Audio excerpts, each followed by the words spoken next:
ആ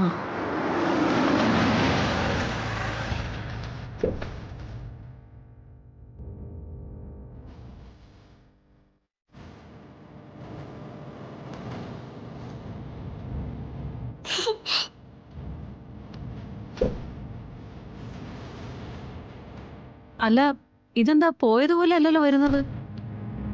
ഇതെന്താ ബൈക്ക് മാറ്റി കാറാക്കിയോ? ആക്കേണ്ടി വന്നു. കാര്യങ്ങളൊക്കെ വിശദമായിട്ട് പറയാമേ.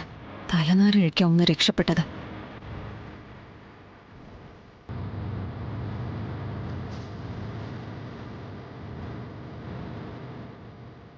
എങ്ങനെ ഉണ്ടായിരുന്നു അച്ഛന്റെ കൂടെ പുറത്തു പോയിട്ട്?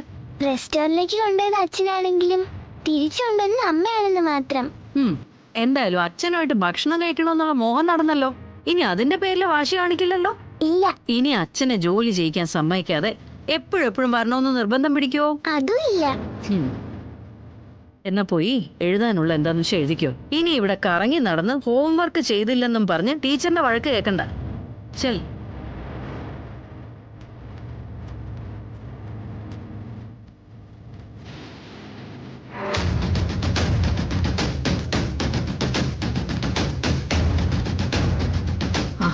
എന്താടി ഉണ്ടായത്?